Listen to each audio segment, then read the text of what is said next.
Hello ladies and gentlemen, my name is Andrew Stotts and I'm the Emperor of Stomaria. And today, a very special treat. We are hosting our first ever live Q&A featuring me as Andrew Stott of the Emperor of the Empire of Stomaria. Well, this is a terrific start. Now, from the get-go, I should say that this could be an unmitigated disaster because I've never had to do a live in any capacity before, and this is the first time I've ever had to do a YouTube live.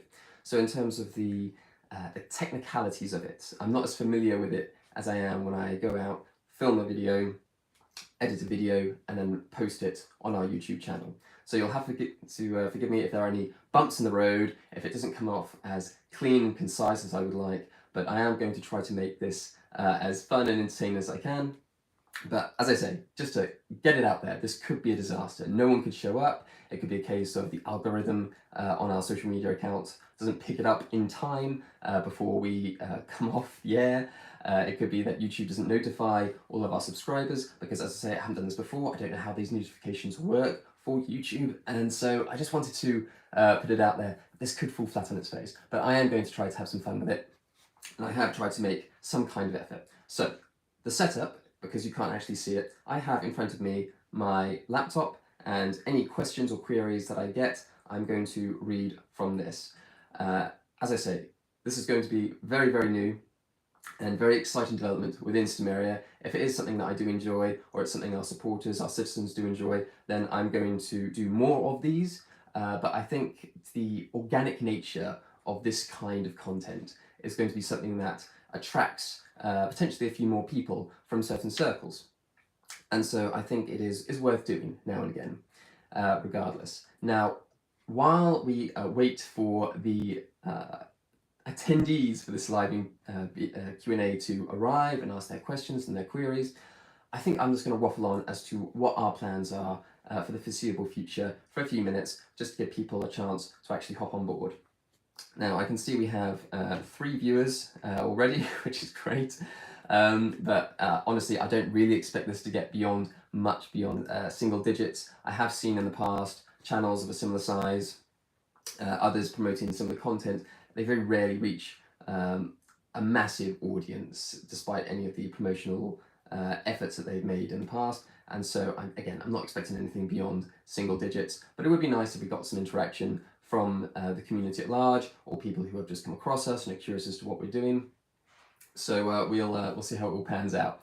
Now, with all of that said, Stomaria's plans and aspirations for 2024 things that I have gone over before, in the sense that we all know the game plan by this point, if you've been following us up to this point.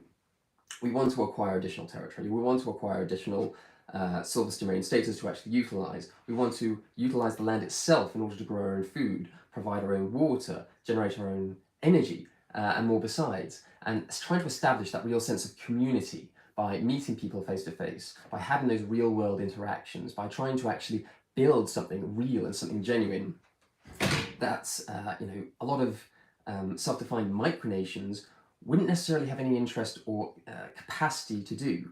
And this is what has always separated Stomaria, the member states of its empire, and those like us that aren't necessarily affiliated with, from large swathes of the people out there that are claiming to do something similar, but they're just really not. And something that we are desperate to do is just to build on what we have already accomplished. Because a lot of people forget that Stomaria started as nothing more than myself and my wife and a flag in the corner of my living room. And that was how Stomaria started. And now we have, various member states within the empire. We have, dozens and dozens of citizens who have joined us. We have thousands and thousands of followers through our social media platforms. We have acquired territory. We are growing our own food. We are supplying some of our own energy on a very small scale. We're supplying our own water, again, on a very small scale. These are all baby steps that we are taking. But everything that we said that we were going to do, we have done on some level. And this is very important because I think people like to see that people talk a lot when it comes to this game, when it comes to nation building, when it comes to this community at large. People talk about what they're going to do. People theorize about what they're going to do. But there are very few out there that go out there and actually do it. And that is what, again, makes Stomaria quite popular in and amongst a large swathe of the people who are interested in nation building, because we are living proof that you can go out there and you can do it. It might be on a very small, localized level. It might take many years, decades, generations to build up to where ideally you would like it to be. But simply sitting online, sit behind your computer screen or whatever else, and just saying, oh yes, we're going to do this, oh yes, we're going to do that, without actually making any concrete plans to push forward this agenda in any real and meaningful way, it's just a real shame. And speaking personally, I've spent nearly 5 years at this point. 2024 is going to be the 5-year anniversary in June of the foundation of Stomaria.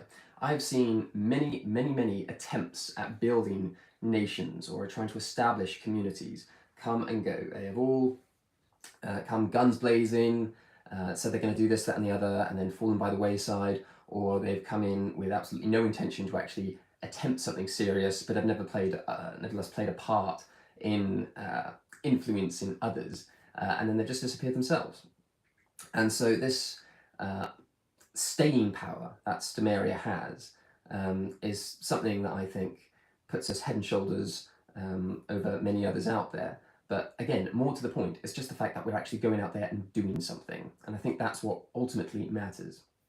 Now, when it comes to the establishment of this community that we want to build up over time, I mean, this is already something that, again, like everything else, we've already taken steps to accomplish, in that we have not only utilised our land southward of the Sumerian province that we purchased from the Kingdom of Wayward, which I'll probably get onto later on in this video. The acquisition of that land has not just been utilised for the growing of food, the gathering of water, the generating electricity through solar power. It's also been utilised heavily to host public events, to meet people, not just Stomarians, but also Waywoodians and people who are interested in or support outright not only Stomaria, but the wider empire and the very concept of what we're trying to build.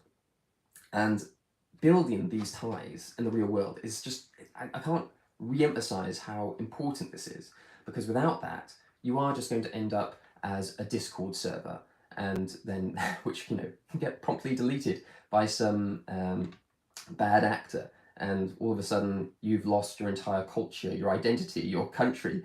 If you can delete your country, or if someone else can delete your country, then you're not really a country, and that's really the bottom line here. Now, if I got here, sorry, I'm just checking this. I've got Paul Fraley, I think it is. He's just written awesome, so no questions as yet, but it is good to see that we do have some people that are arguing. I can see we have 6 people that are viewing, 3 likes, again, terrific stuff. All of it helps to generate interest in Stomaria. As small scale and as low level as it is, again, as I said earlier, it's going to be our first live Q&A. I'm not expecting miracles. It's going to be low single-digit numbers throughout. We may not even get a single question in this first live Q&A, which would be quite something. But if I can garner enough interest from some people to take the next step, to have that real-world interaction, to actually build something, not just online, but then to hopefully take it beyond that and meet them face-to-face, then that is something I would like to do. In fact, over the last few weeks in particular, I've been ramping up the application process that a lot of supporters, when they apply to become citizens, there is a new form that they have to fill in, which gives me a general idea of how they've come across Stomaria, why they support Stomaria, what it is that they like about Stomaria, and what they're hoping to gain out of Stomaria, and what they hope to contribute to Stomaria. And it's a very, very simple application form. Again, it's nothing too formal, but it just gives me a snapshot, an idea of what each of these individuals are like in terms of what they hope to gain from membership or citizenship of the Empire. And I have had a few meetings over the last month or two with an increasing number of people, as far away as Texas in the United States, or even more recently Hong Kong. And just having these people come together, even though they're on the other side of the world, effectively, is great because it shows that our efforts in reaching people is not just limited to the British Isles, the United Kingdom, it's going worldwide. In fact, Stomaria is quite infamous, I think, for having a citizenship count, a population with in which a sizable minority are actually outside of the British Isles, which is both a blessing and a curse in the sense that it is great to see people from so far afield wanting to get involved, coming across us and actually saying, yes, I like what these guys stand for. But on the flip side, it obviously is challenging to try to get these kinds of people involved in a very real, direct capacity.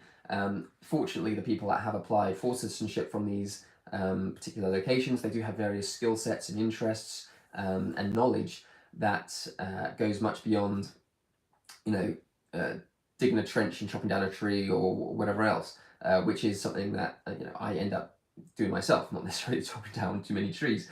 But you take my point, the boots on the ground community in terms of getting their hands dirty. Personally speaking, that's what I like to do. I might may not look like that in a sort of dress down suit and sounding like I come from Cambridge or Oxford or Eton or something like that, but I really am a salt of the earth person, and I do enjoy getting my hands dirty. Everything that you've seen established at Southwood in any of our previous videos, almost without fail, almost everything has been done by me. I put the fence posts in, I moved the soil, I established the fence in, I established the raised beds, I poured the soil in, I mixed it up, I leveled it out, I planted all the fruits, vegetables and herbs, I harvested a lot of them. The Waywoodian community were instrumental in helping to tackle certain aspects of it, not least the stump removal from Southwood, which it's still ongoing. There are so many stumps there, it is unreal. But once they're all out, it's largely plain sailing. But I think the next phase, just while I think about it, at Southwood and Wayward South, which is of course the adjoining territory to Southwood, is to have potentially some of the more dangerous or just dead pine trees removed. And that might be a job for later this year. We'll have to see about that one. But we do have other things that we want to do more broadly speaking, which I'll get onto in a minute. I do see we've just had another comment or two. So, Antoine Small, are you interested in permaculture? It depends what you mean by interested. I mean, do you want to be more specific as to what you want me to comment on in terms of my interest in permaculture? Lady Ellen Winklepicker, good to see you. It's great to see you here. This is a Waywoodian, for those who aren't aware. Lady Ellen has been instrumental in helping to promote Waywood and assisting King Raoul in helping develop that Waywoodian community. She's there more often than not, in comparison to a lot of people that I do know, other Waywoodians and more besides. She is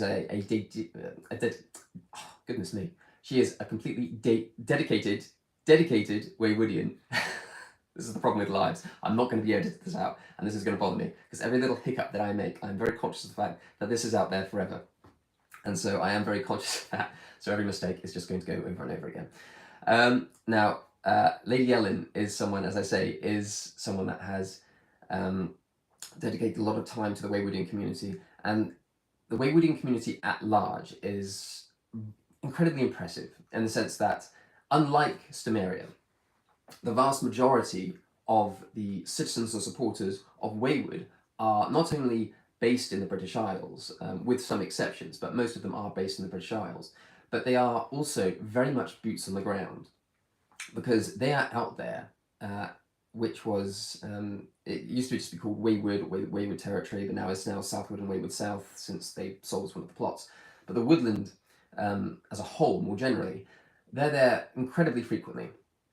And they're also elsewhere. They attend various festivals and events. They host some themselves, which isn't necessarily on the woodland itself, which they started doing on a more major scale at the tail end of last year, which would be last year as in tail end of 2023.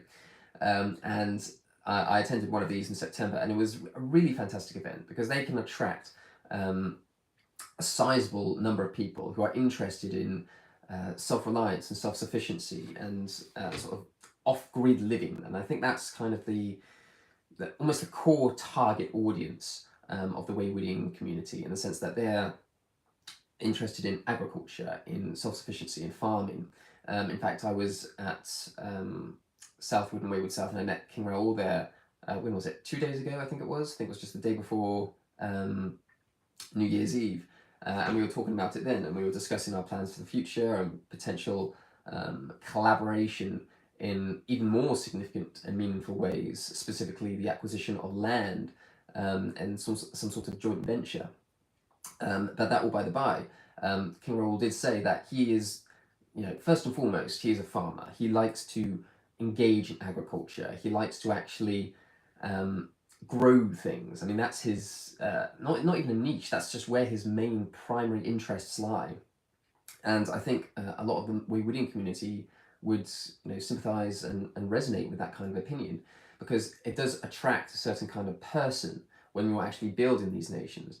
And a lot of it does have to do with simply pulling away from the existing system, but not wanting to do it in a lone wolf way, in the sense that they want to be a part of a community, but they don't want to be a part of the community that they are already in. They want to, through voluntary association, voluntary affiliation, join someone else. And I think that, again, is something that speaks volumes to the kinds of people that do get involved in these kinds of nation building projects, because it is quirky, it is out there, but it is something that's nevertheless quite impactful and meaningful and can be incredibly beneficial. In fact, one of the things that I've noticed over the years are people that say, well, this is a bit weird, this is a waste of time, you're a fruitcake or whatever else. I don't necessarily receive these kinds of comments to myself personally, but I have seen them leveled at others before. And my argument to these sorts of suggestions or accusations would be something along the lines of, well, you might think that, but from my own perspective, there are lots of activities, lots of interests, lots of hobbies, lots of lifestyle choices, which I consider to be weird or pointless or incredibly obscure. It ranges from the more basic stuff, from like stamp collecting or coin collecting or building toy model ships. I mean, if that's what you want to do, then fine, go and do that. But I consider that to be a waste of time. I don't consider it particularly interesting to me. But to each their own. You do what you want to do, and we'll do what we want to do. But going further than that, you have perhaps more common or more widely accepted interests or hobbies that I personally find to be quite odd myself. You might have Comic-Con events, or you might have even football games. I am notoriously not a fan of watching, discussing, or knowing anything about football, and that goes for things like rugby or tennis or ice hockey or basically all sports. Because I think if you're spending your time, I know people, I've worked with people that have spent their evenings watching some football games, and then they go to work and they talk about those football games that they saw the night before, and then after that they go to the pub and then they discuss the football games that they saw and discussed with their colleagues earlier that day.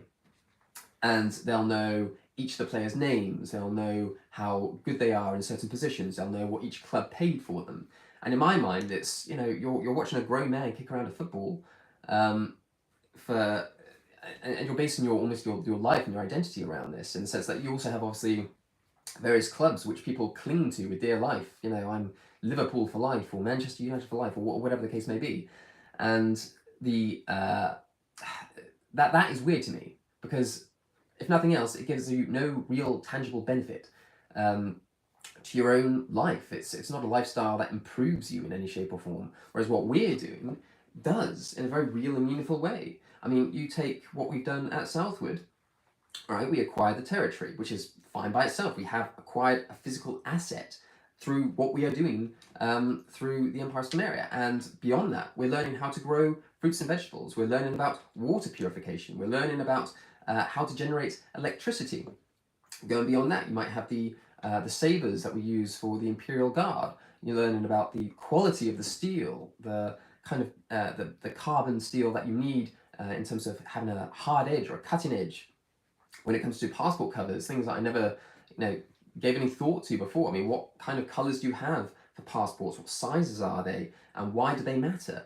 And this is going for the nations of the world, if you like. It's just that it gives you a window into questioning everything. And when you start to question everything and you learn more and more about all the different aspects of how the world works and the way the world works, it just really opens your eyes to a whole well of information, and you can just drink as much from that well as you want. And it is terrific to know all of this, what would become very, very niche and uninteresting things to a lot of people is very interesting to me. And this goes doubly for my previous interests, not just in terms of like soil fertility or ecology or environmentalism or anything like that, but human history. I mean, the amount of people that just don't know anything about their own history. That is to say, if you're English and you don't know about English history, or you're American and don't know about American history, but more broadly, if they don't know about classical history, if they don't know about some of the ancient civilizations of our collective past, the ancient Sumerians, the Akkadians, the Carthaginians, and more besides, it's really staggering to me just how little interest people have, because to me it's fascinating just learning about these cultures and these civilizations, and then as I say, in the modern world, in the modern day, trying to learn more and more about how the world is working in this day and age, and then seeing if you can improve on that or question why it's done the way it is, and then go down another rabbit hole and see if there is that alternative.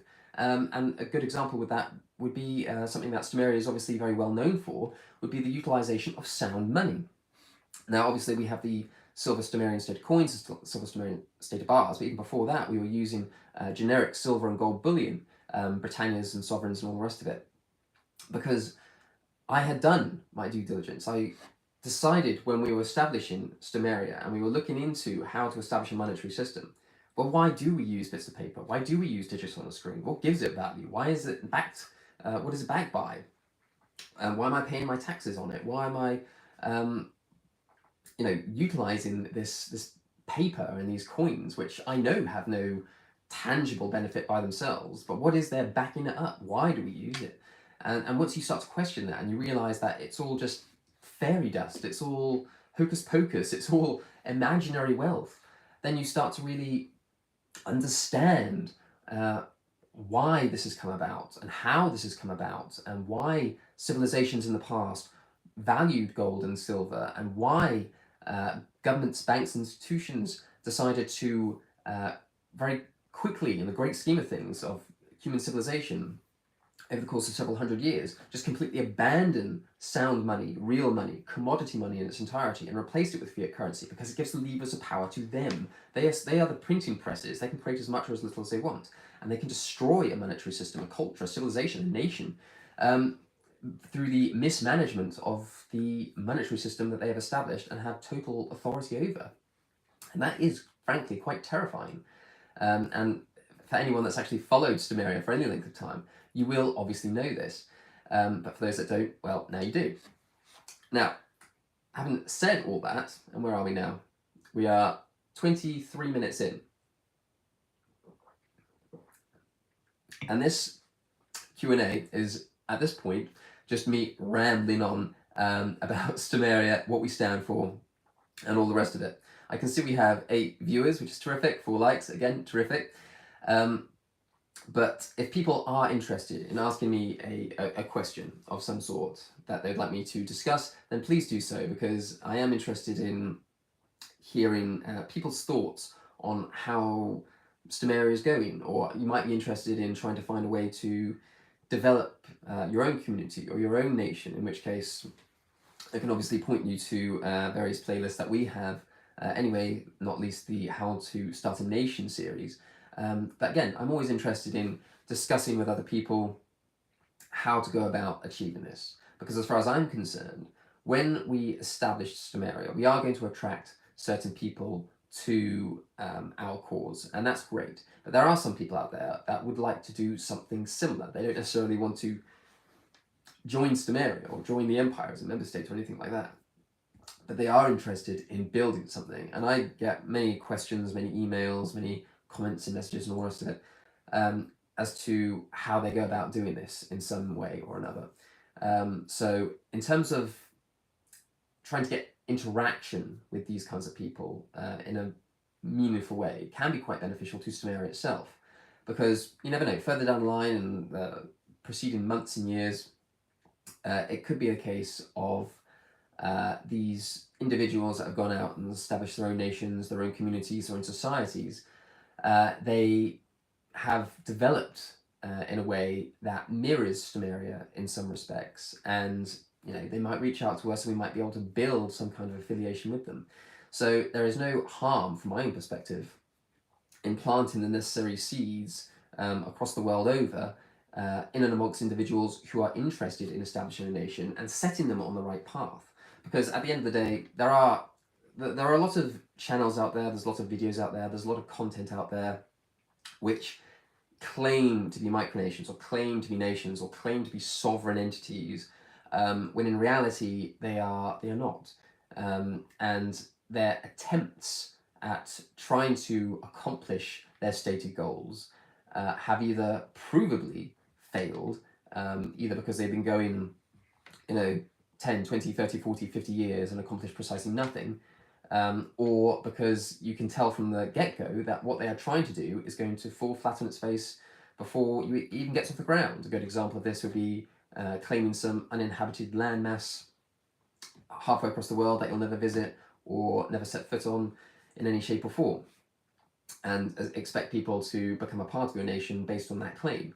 That's obviously a very straightforward example of a route you shouldn't go down. And in fact, we do have a video coming out, I think perhaps next week, about like Mary Birdland or Beata Wheel. These are things that, these are areas that a lot of individuals claim on behalf of whatever nation or community that they claim to represent. But that all by the by. I want to put out as much information out there as possible as to how you do this right, because I don't want to appear to be particularly, I don't know, arrogant, I suppose, and that my way is the only way to do it. But the reality is that is the case, because there's no secret formula to how you go about doing this. If you claim land that isn't yours, you will never succeed. If you buy private freehold land that you can utilize legally, you can accomplish your goals. You can grow your own food, you can collect your own water, provide your own energy, you can have a community built there. And that is one of the core fundamental pillars of Stomaria: the utilization, the acquisition and utilization of land, the acquisition and utilization of sound money, and the recruitment of citizens to actually make use of that money and make use of that land. These are the sort of three pillars of Stomaria, which is, again, a video I've made in the past. And we're very consistent in our approach when it comes to this. There is no secret formula. There's no point in trying to raise funds in order to try to build an island off the coast of the Atlantic, or claim an uninhabited island in the Pacific, or whatever else. You're never going to accomplish anything like that. So it might sound harsh, it might sound arrogant, but the way to build a nation in the modern world, the way to establish a community in the modern world that is actually actively looking to build a new society, a new culture, a new civilization, in the same way that we are, our way is the way to do it. And so if you are interested in that sort of thing, then I would recommend, if nothing else, just to see if this resonates with you, these ideas, these values, these aspirations, through our How to Start a Nation series, or various other videos that we put out before, or any information on our website, because I think a lot of value can be taken from that, from people who are looking to establish these sorts of nations and communities. Now, I can see we've had a few comments and a few questions, which is great, so let's work through those. So, Antoine Small, what is your biggest goal for 2024? Our biggest goal, there are various things that we want to accomplish this year, but it's very much, trying to think of the right word here, it's very much behind the scenes work that we're hoping to accomplish, in the sense that I did make a video a few weeks back, maybe it was a month or two ago back actually, where there is a certain financial threshold that I want to reach personally over the course of 2024 and 2025 in order for us to acquire additional territory of a sizable nature.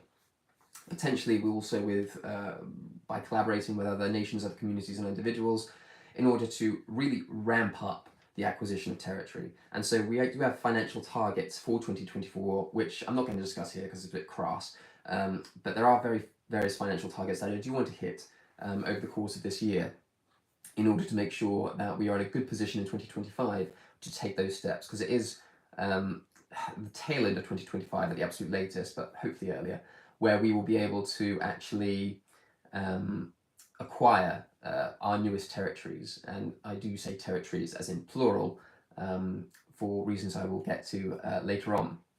But in terms of what we hope to accomplish beyond that, we do have, I still need to discuss it with King Raoul in some more detail, but we have discussed the next Imperial Summit, which is going to be the next significant gathering of Stomarians and Wewoodians.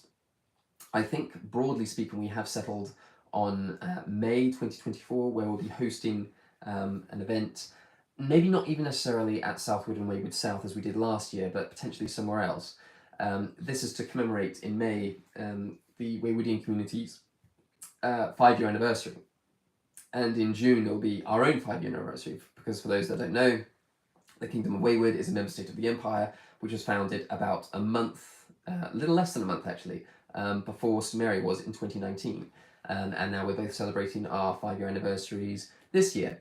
Now, we held the Imperial Summit at Southwood, which is a Stomarian province, in June in 2023, which was a fantastic affair, but we do hope to build upon that in May or June this year to commemorate our 5-year anniversaries, but also to really push Wayward forward in a more meaningful way, because they have been incredibly dedicated and loyal, not least King Raoul, to Stomaria, to the Empire, and to myself personally. And I do like to try to reward those who show that loyalty, show their commitment, show they're dedicated to what we're trying to build. And that's one of the reasons that I'm happy to have kind of collaborative relationships with Wayward, and that's why the acquisition of that territory does potentially involve them if all of the if all of the chips land in the right place, if all the variables out there align, then we will hopefully be in a position to do something more meaningful in 2025, but we'll have to see how we get through 2024 first. But yeah, I think beyond that, I think hosting more events, I think, is going to be one of our main focuses, because even though that we will be able to acquire the territory, we'll be able to acquire the land, hopefully in 2025, we still need a community to run it, to govern it, to manage it, to work it. And I can't necessarily do that all by myself. In fact, well, I know definitively that I can't. It does require a village to actually build upon this. And so trying to establish that community spirit and to separate the wheat from the chaff over the next 12 to 18 months is going to be quite important for not just Wayward, but also Stomaria. So that's going to be a big part of our plan this year, to establish the community in a very significant way, to create a core of people that I can trust and rely on, and who are able to actually, get boots on the ground. Right, so I hope that answers your question there. What company provides the silver for your status? So it depends on what status you're talking about. So I'm trying to think now. It is on our website, in case I get this wrong. So do go to the Imperial Treasury website. I tell you what, I'll go on it myself. I shall tell you definitively myself, because there are 2 companies that we use, and I just want to make sure I get it the right way around. So the bars are plain silver bars from the get-go. So we actually ordered in, we commissioned the hand stamps for these silver bars. These 50-gram silver bars are just plain bars, and we actually purchased them from goldbulliondealers.co.uk. But I should stress, if you're not from the UK, it's not going to be particularly relevant to you. There'll be more affordable and more local dealers in your neck of the woods if you're not from the British Isles, if you're not from the United Kingdom. So again, we get them from goldbulliondealers.co.uk, but that's only relevant if you're in the United Kingdom. Now, if you're talking about the state of coins, these are actually created by a mint that is, I can't remember now. Is it based in Prague or Germany, perhaps? I think it's based in southern Germany, just off the top of my head. That's where the mint is, anyway. And they actually make the coins themselves. We have no involvement in the production of these coins, we simply pay for them. And the premiums of these, I should stress, are extortionate in the grand scheme of things. I think it's like 450% premium. Now, for a novelty, that's great. But the reason that one of the reasons that we transitioned to state of bars, the plain silver bars, is because it massively reduced the cost of production of the silver bars. But we did get these through a company called Coins for Anything. Now these are based in the goodness me, they are based in the United Kingdom, but they are also, as I understand it, based in the United States. So if you're in those two neck of the woods, maybe look them up. Just make sure that you select the right website. I'm always reluctant to tell people where we get silver and gold from, not because I have an issue with them acquiring it necessarily, but I'm always nervous about people clicking on the wrong links, or just Googling X, Y, and Z and then falling for some scam company or something like that. So for that reason, I am a little bit hesitant sometimes to actually put this information out there, but it is on our website as to specifically where we buy them from. So if you're in doubt, just go onto our website, go onto the Imperial Treasury, and it'll detail where we buy our silver from, and eventually gold. So hope that helps. Where are we now? Message retracted. What is your so Braland? You'll have to tell me how to pronounce that. What is your goal of territory areas? Again, you're going to have to be a bit more specific. I mean, when you say territory areas, are you just talking about Stomarian territory? What our goals are for that? In which case, I have obviously discussed a bit of that beforehand in this particular video, in terms of growing our own food, producing our energy, gathering our own water, hosting events, and all that kind of thing. But if that's not what you're referring to, then please just let me know. Be a bit more specific with that one. The Holy Empire of Colonia. Is Stomaria really big on imperialism? Well, it depends what you mean on imperialism, because we are obviously an empire, and we are imperial in the sense that we have the imperial family, the imperial treasury, the imperial guard, and the imperial market, and all that jazz. But if you're talking about imperialism in the sense that we are, I don't know, trying to conquer or annex particular people, or throw our weight around in a violent or coercive way, then no, we are an empire of commerce, of trade, of enterprise, and we are very proud of the fact that we have been able to build a relatively cohesive community and society between different nations and communities in the past, and obviously in the present. Obviously, the Republic of Vestia and the Kingdom of Wayward are prime examples of that. These are two nations and communities that have been very steadfast in their support for Stomaria itself, as well as the Empire at large. We have obviously lost some member states along the way for various different reasons, some due to inactivity, some for other reasons. But the so yeah, I mean, we're imperial in the sense that expansion is always good, in terms of getting more people involved in the empire is always good. More communities and entities getting them involved is obviously something that we strive for, every day.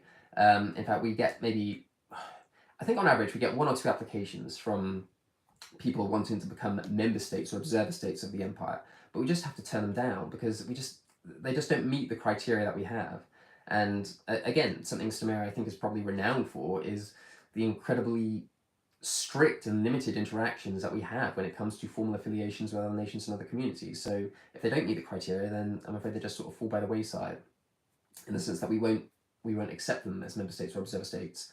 But yeah, so the short answer to that, I suppose, is that we are imperialists in the sense that we are happy to expand, but we are happy only to do so if it's based on voluntary association and voluntary affiliation. We have no interest in force or coercion or anything like that. In fact, I did have a conversation, just a quick tangent, with someone the other day, that was in which we were just kind of discussing the ideology or driving goals of Stomaria. And I did say we don't really have an ideology in that sense. We're obviously quite keen on environmentalism. We obviously have strong views on monetary systems and values. But I suppose if you had to put Stomaria somewhere on the political spectrum, it would probably be like a right libertarian, I guess, in the sense that we're very big on the natural rights of the individual. We believe in personal liberty. We believe in personal freedom. And for that reason, that's why we have a voluntary taxation system. That's why we have people who could voluntarily join the empire as citizens. That's why we have people joining voluntarily as member states of the empire. And that's why people can leave whenever they wish. We don't try to force them to stay in any shape or form. We don't blackmail them. We don't use force, coercion, or any shape or form. We're a live and let live nation and empire. in that way. So yeah, I hope that answers your question to some degree or another. Let's have a look. Sorry, scroll past here a little bit.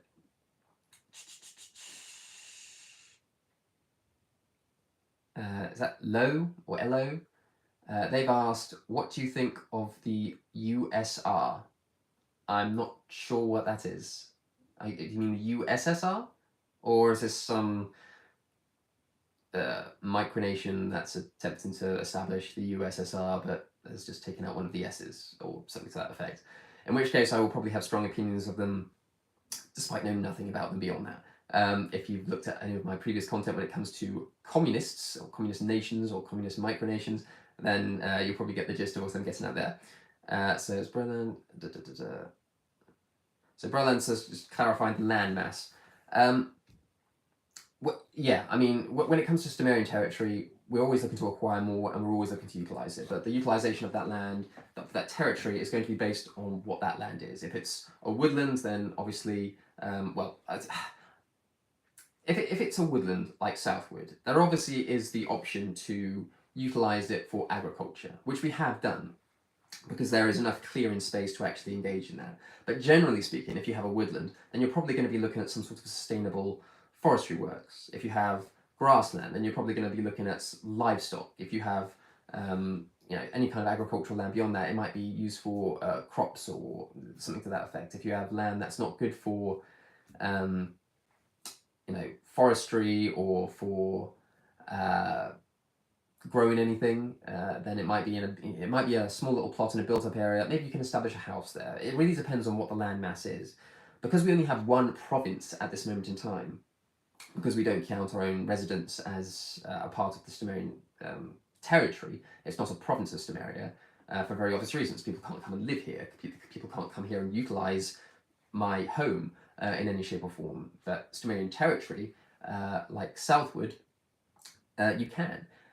So there was a bit of a unique situation, because even though if it was just one of many territories, which was a woodland, then we'd probably use it for events and woodland related activities, be it forestry or something else. But because it was our only territory, we have tried to do everything there as a kind of micro snapshot of what we could achieve on a larger scale. So that's why we are growing fruits and vegetables and herbs there. That's why we are establishing small structures, just a little wooden shed for tools and all the rest of it. But it's something. And that's why we have the water butts to collect the water. That's why we have the solar panels to generate the electricity. So we are doing everything on this woodland territory, on this woodland plot. But that's not to say it's necessarily the most efficient way of doing so. It's just we have nowhere else to do it at this time. So as we attract more territory, as we attract more land, then of course we will build on that more and more. Wayward's jumped in. I'll get to you in a moment, King Raoul. I'll get to you in a moment. Right, let's see. So Aviation Shorts says, you mentioned gold just then. What is the plan for introducing gold money? What role will it play in any sort of local trade? So you kind of hit the nail on the head here as to why we haven't yet introduced gold status into the monetary system that we have established. This is why we primarily use silver, because even the stater bars that we have, the 50-gram stater bars, if you just put the coins to one side for a moment, what we're rolling with is the stater bars for the time being. They are already worth quite a lot of money, based purely on the spot price of silver. So for instance, you have a 50-gram silver bar, wherever the rates are today, maybe £30 per bar. Now, if you're trying to make a small purchase, that is obviously a challenge. And we have had this conversation before, in that what happens if it's only a £5 purchase? And the obvious answer is you just get a smaller bar or a smaller coin. But the problem is that once you get to that point, like the 5-gram coins, for instance, we have 5-gram coins and we have 50-gram bars. The 5-gram coins, the premiums on those are like 450%, as I mentioned earlier. Whereas the silver bars, I think they're closer to 60. So with that in mind, the smaller the coin or the smaller the bar, the smaller the denomination, the higher the premium, and the more costly it is for us to actually engage in that practice. I think probably a good example of this is the conversation that a lot of people have in the United States and the United Kingdom as to whether or not they should discontinue the penny, because the penny actually costs more than a penny to produce. And it's the same for silver. Except for the silver, there's a massive premium on that, because on the grand scheme of things, we are producing these on a very small scale.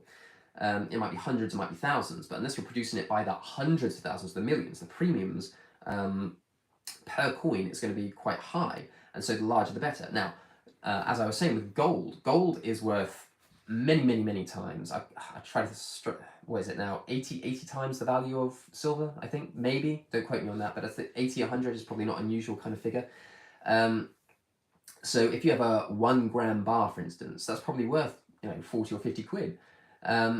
So to have 1 gram coin is, in gold is almost impossible, because it's obviously a lot heavier, a lot denser. It'll just be so minute, you would lose it in the carpet. So you'd have to say, at the very minimum, I'd say probably get a 5 gram coin or 5 gram bar.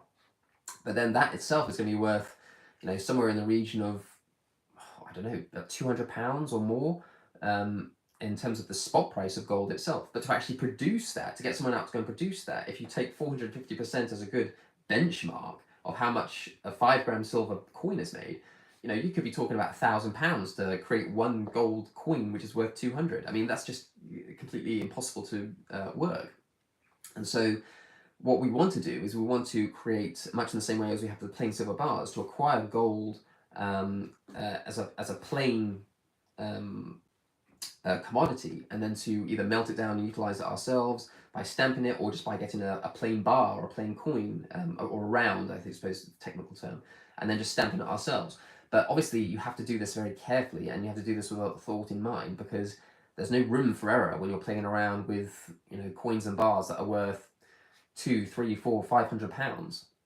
Whereas if we, for whatever reason, mess up a stamp, a hand stamp on these silver stated bars, it's a shame, but it's not going to put Stomaria back for 5 years and try to recover the losses through contributions from our citizens or whatever else. It's going to be a case of carefully making sure that these coins that we do use when they're gold are done in a very real, professional, pragmatic way, and make sure we know what we're doing.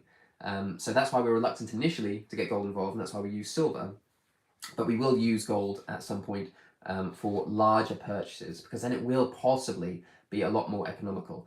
A good example of this is if we come across someone that wants to sell the land to us, and they come across Stomaria and they're interested in getting involved in the monetary system, they might say, would you mind paying me part cash and part gold, or something to that effect? And then you have to go through the legal ramifications of that and all the taxes and all the rest of it from the UK government. But you could potentially do it that way. But for smaller transactions, like your weekly shop, you'd never use a gold coin.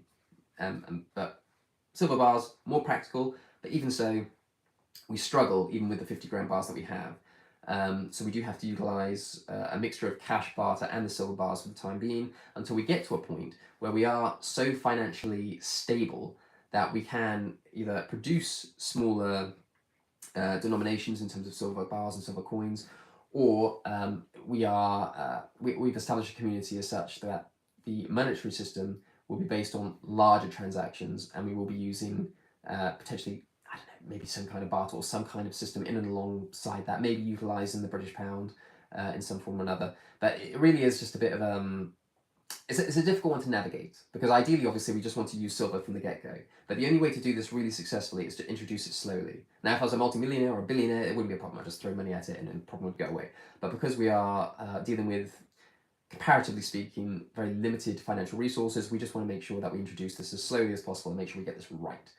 So again, that's why we haven't introduced gold just yet, but they can be used potentially for the acquisition of assets, which are quite valuable.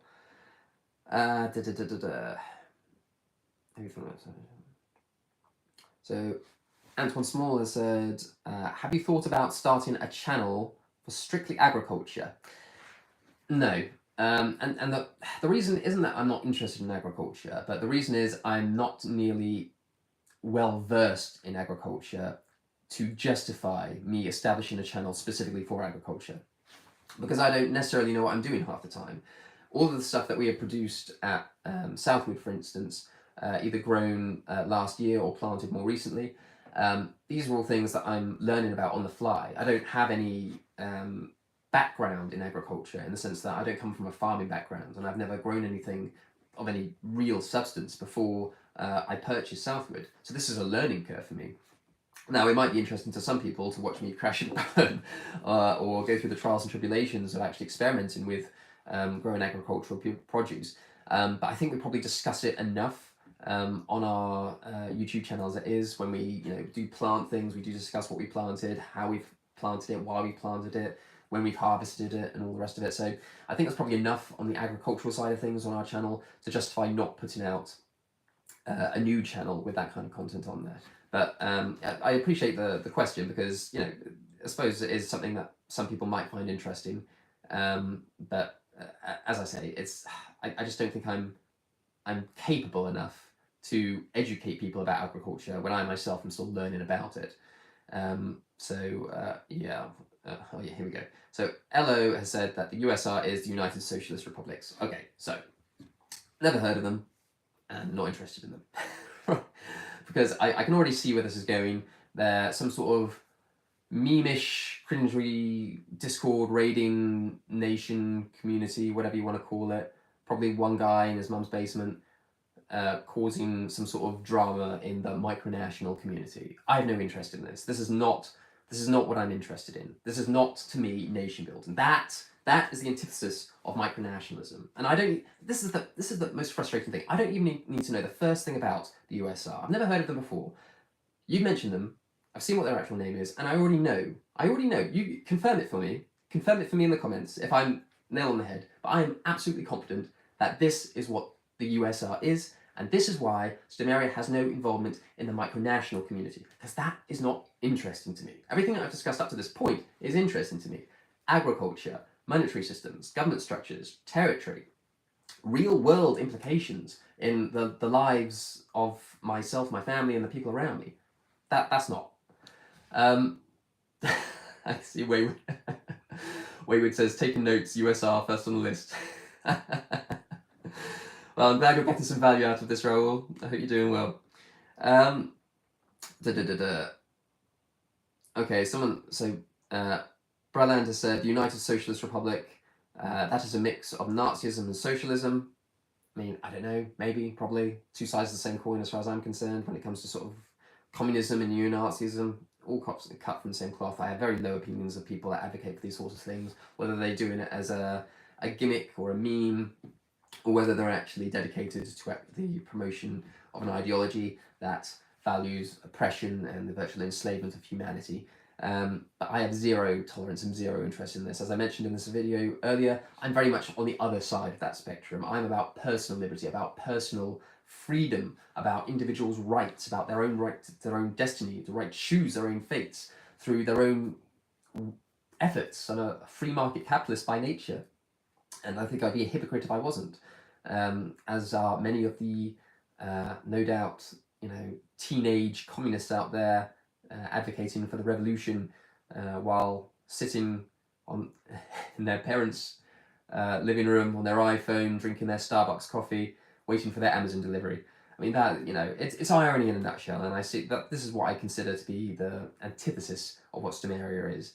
Anything that favours oppression, genocide, or control over the lives of other people for no other reason than you want that control, that is the antithesis of what Stomaria is. So again, no interest in Nazism, no interest in fascism, no interest in communism, and no interest in those that espouse any kind of collectivist ideology in that sense. Let's have a look. The Holy Empire of Colonia says they're Nazi paedophiles and online terrorists.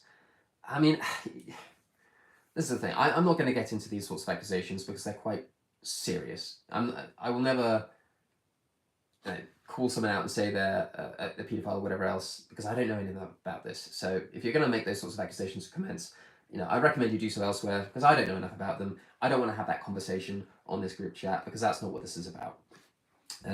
So yeah, just if you want to have those conversations, I'm sure there are other platforms to have those conversations on.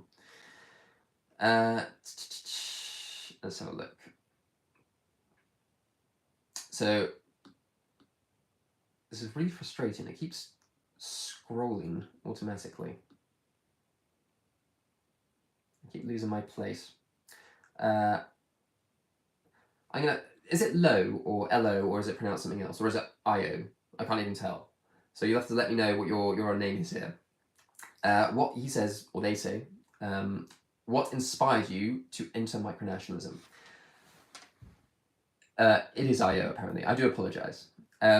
So when it comes to micronationalism, I don't think I was ever interested in micronationalism as such. I was interested in the concept of building a nation, building a community, building a civilization. And once you start delving into that sort of topic, you will find micronations. I think, weirdly enough, the first one I think I ever found was the Kingdom of Lovely. I think they've been gone defunct for 10 years or so, but it was like a TV series, and I remember stumbling across that, and that was a gimmicky, memey thing, but it did help me to think about some of the ways in which you might go about doing it, or more specifically, something that the micronational community is relatively renowned for, helping you to determine what not to do. So when it comes to like printing off bits of paper and waving it around and calling it a currency and declaring it has value, or claiming an uninhabited landmass across the world over and then saying that it's yours, or claiming Canada or an island that you've either never set foot on or is populated by 10,000 people who have no idea who you are, or using, I don't know, declaring war or sanctions or embargoes or investigations against people who are online, or raiding Discord servers, or engaging in mutual recognition treaties. The list just goes on and on and on. This is of zero interest to me. So when it comes to micronationalism, this is why we differentiate so much between micronationalism and nation building. This is why we don't affiliate with 99.99% of people that define themselves as micronations. I think the only person, or the only entity that actually defines itself as a micronation in the public space that we do have affiliation with is the Kingdom of Wayward. But again, that's because I've known King Raoul for 5 years now. We've built a real close friendship and relationship. I know what Wayward stands for.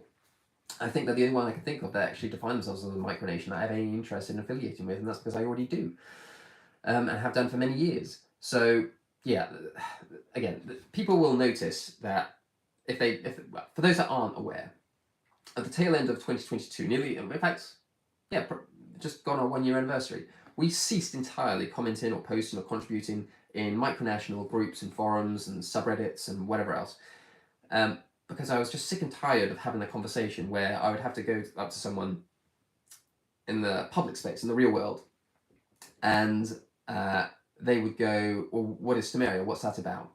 And I'd go, well, it's this and that and the other. We're a micronation, but we're not that micronation. If you look at micronations and you see a Slowjamastan or Molossia or Westarctica and whatever else, and they'll go, well, what the hell is all this about? That's not us. Okay, we're doing something different. We're a micronation, but we're not like those micronations. And that's a conversation I just constantly had to have over and over again. And it gets even worse the more they delve into it. As I said, I think, oh God, I mean, there was one the other day, flared up on my suggested YouTube videos or whatever else. It was like these, I don't know, 14-year-olds doing on a communist march, and they're got a wheelbarrow with some sort of potato spud launcher on it. I mean, Jesus, you know what I mean? This is what I don't want to be affiliated with in the nicest possible way. It's just not what we are doing. And so trying to distance ourselves from that is very important to me personally, because it detracts from what we're doing. It puts people off. In fact, I can say with some confidence that 95% of the people that identify and have been approved as Stomarian citizens have never, ever defined themselves as a micronationalist. They have never come across the micronational community. They have never come across, for the most part, other micronations, because that is of no interest to them. They come from a wide range of other backgrounds with a wide range of varying interests, but they have come through Stomaria, directly through Stomaria. They've come to our channel, seen what we want to do, and are interested in getting involved in that. But if I ever mention to them, well, have you seen such and such and so and what they do and what they stand for, they'll go, no, and then, express their almost revulsion at the concept and idea of what they're doing. Now, don't get me wrong, if people want to do this sort of thing, if people want to dress up as little communists or neo-Nazis or play war games or whatever else they're going to do, let them. I don't care. It's of no interest to me. I've always had, and I always will have, a live and let live approach when it comes to this sort of thing. Micronationalism is a very broad spectrum, and there's a lot of people involved in it, whether or not you want them to or not. And I've always maintained a very similar position that I have now. If they want to define themselves as a micronation, let them. And because the alternative is non-existent. You can't force people to not define themselves as a micronation. But what I have always said, and what I always maintain, is that just because someone defines themselves as a micronation or a micronationalist, it doesn't mean you have to affiliate with it. It doesn't mean you have to be associated with it. And for our part, we took the next step, the natural progression, if you like, which is just to cut ourselves off entirely from that community. And the only thread of interaction we had with that community was posting updates from Stomaria on these groups and forums.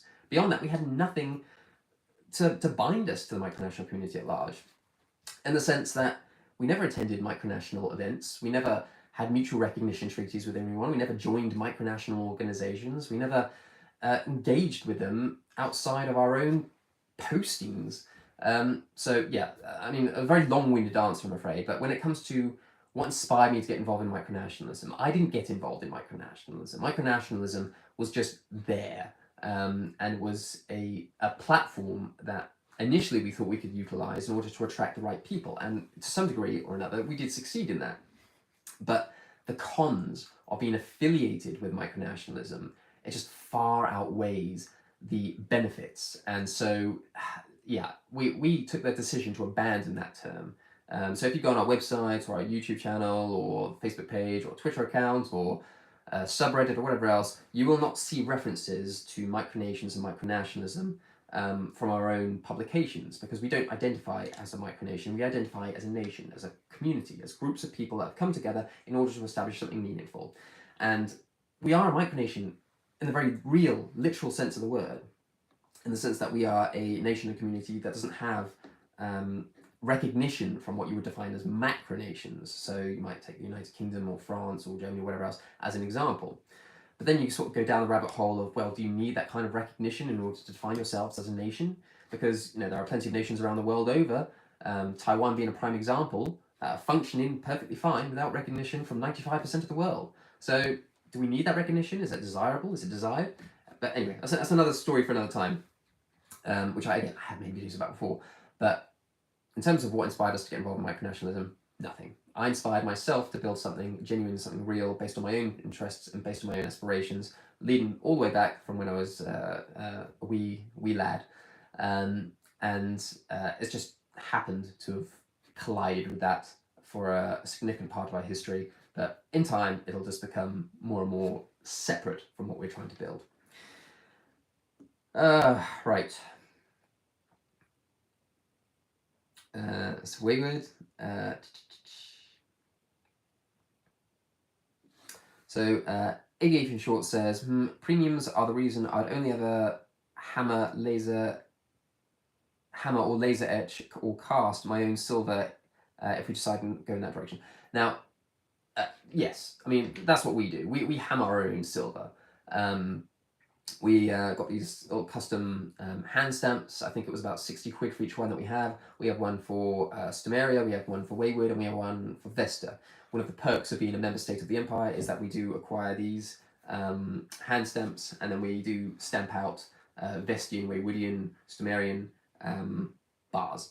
And not only is it far cheaper doing it that way, but it also gives you a more direct involvement. And I think that's quite exciting, because you have a part to play in the manufacture of your own money.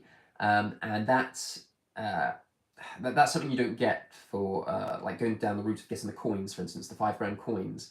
We paid for it, but we didn't have any involvement in its production.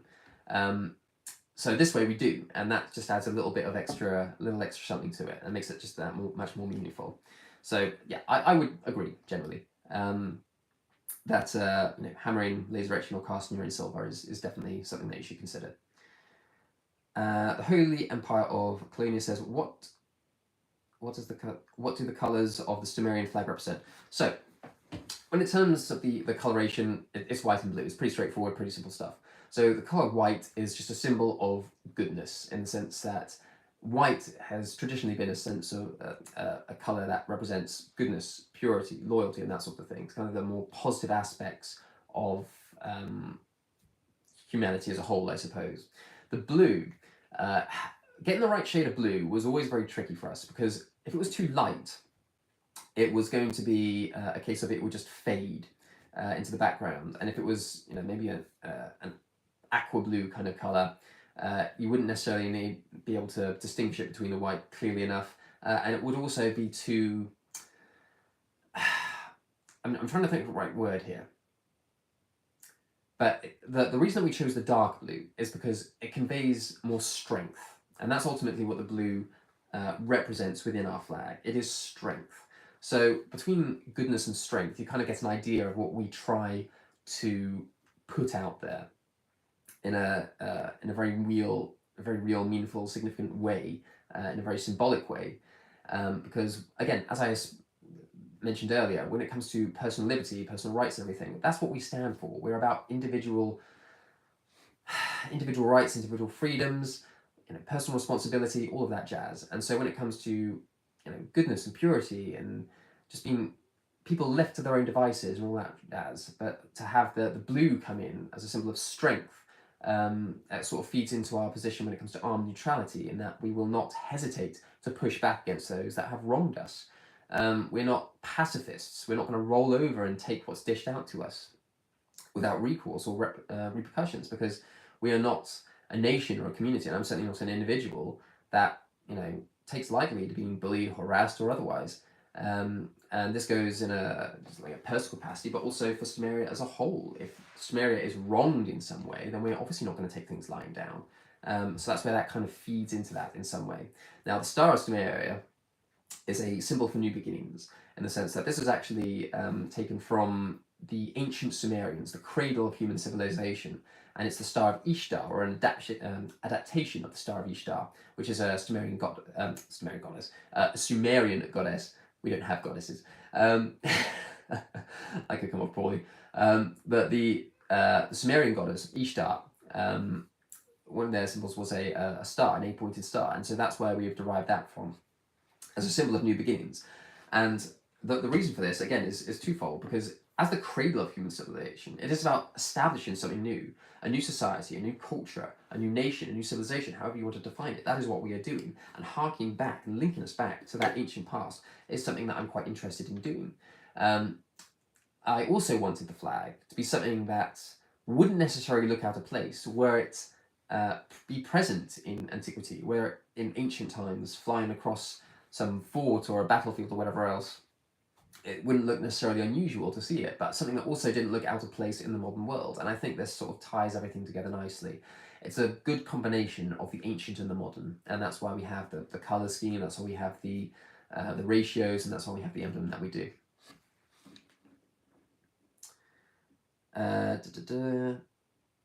Io says, bingo, you got it right. Okay, so this is about the USR. What I said earlier about them being, whatever, obviously nailed on the head by the sounds of it.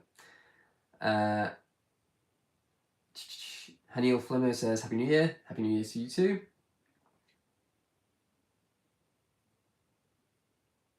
Io says, guys, let's forget about these basement dwellers. I mean, it's hard to forget about them, but yeah, I very much agree. Again, to each their own, do what they want to do, but it's of no interest to me, it's of no interest to Stomaria, it doesn't advance our goals, it's of no interest to the wider community that we're looking to establish, and so, yeah, I think leaving them to their own devices is definitely the way forward there. Oh, here's a good one. I'm going to butcher the pronunciation of this. Savansk, maybe? Correct me if I'm wrong, you're going to have to spell that out for me. But he says, what is your favourite micronation which has no affiliation with Stomaria?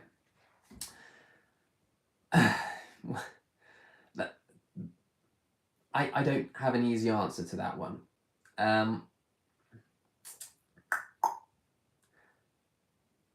If there wasn't a micronation out there that I was genuinely interested in, if there was one that a favourite that I had because of what they were doing or what they were looking to accomplish, I would have already approached them.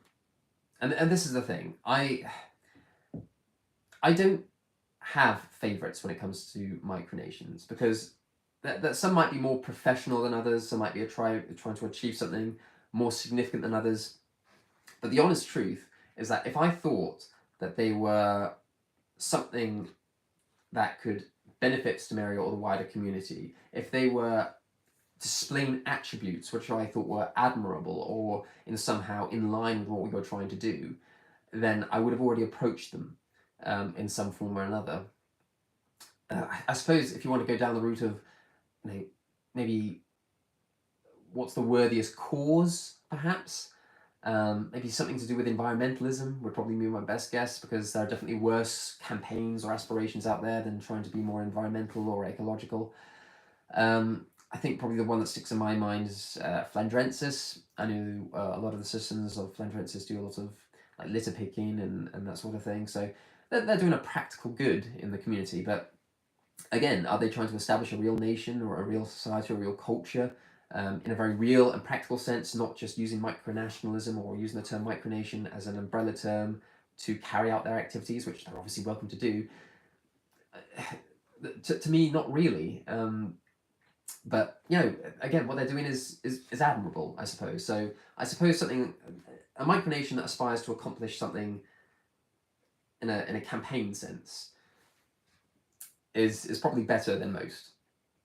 And I suppose I'd name Flandrensis as one. There are others out there, but yeah, I mean, I'll have to go for Flandrensis because I can't think of anyone else that we haven't affiliated with, or don't have any affiliation with, that have my admiration or my respect or my my favorite tier tag. But I suppose on that note, if I had to choose a micronational list, which I did have some level of respect for, that isn't currently affiliated with Stomaria, then I might go down the route of suggesting Queen Eve of Seleucia, who, despite all the misgivings, despite the history there, I've always liked Neve, and she's I think always tried to aspire to build something genuine, even if it has been slow or somewhat derailed in some respect, particularly over the last year or so, as I understand it. But yeah, I would say that if we're going for a micronation that has no affiliation with Stomaria presently, if you're going to let their former affiliation slide, then I'd say Seleucia, which for those that don't know are a former member state of the Empire, but they left in, where are we now? December 2022. So they left the Empire, and they actually did publish some content about us, which was less than flattering and incredibly disingenuous for the most part. But despite all that, I did genuinely quite like Neve, and I still do. I do have some level of respect for her and what she's hoping to do in the future, even though I don't think necessarily it's all going necessarily the way that I want to at the present. So yeah, I suppose that would be my take on that one. Let's have a look. Oh, this automatic scrolling is doing my head in. Haniel Flemmer says, how's the Imperial family doing? I hope great and blessed. Yeah, we're doing very well. Little Eleanor is asleep, and Empress Samantha is currently on baby duty, just making sure that if she does wake up, then it's going to be a case of the live stream not being interrupted in any shape or form, because once I'm in the flow, I don't like to be interrupted. And this is something that goes through all the videos that I've done in the past. Samantha has been terrific in supporting me, not barging in and sitting on my lap and going, "Hi guys, how's it doing?" or whatever else. She's been very respectful of me and my attempts to actually put this content together, and she's always on it when it comes to little Princess Eleanor. If she gets disturbed for whatever reason during the night and I'm doing this kind of content, she's always on it, and I got a lot of respect and love for her for that. But they're all doing well. They're all doing very well, and hopefully we'll have some content in the coming months featuring little Princess Eleanor and Empress Samantha in and amongst the Waywoodian community and Stomarian community. So look out for that one. Right, Waywood says, big up the kingdom. We have just had to be defiant and different. We just have to be defiant and different. Yeah, I know you do, Raoul, and I'm quite confident that you do that specifically just to irk me. Yeah, as I say, the Kingdom of Wayward, just for those that are catching up, is referring to Wayward as a micronation.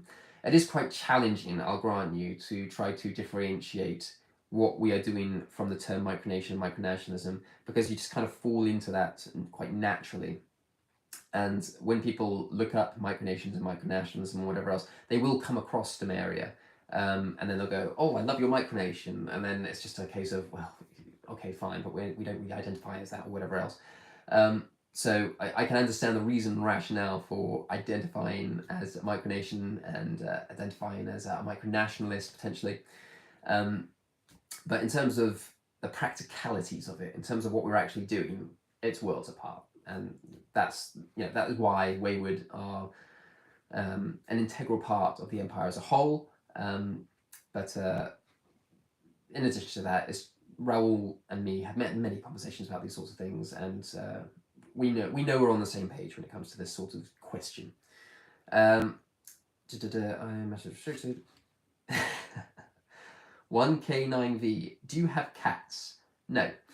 We did used to have a cat, but was it last year, I believe? The cat sadly passed away. It was cremated and is currently sat on the shelf up there. So no, we do not currently have any cats. I have very foolishly promised Samantha that towards the tail end of 2024 we may look at getting a cat, because she's a very she's a cat lady. She loves cats.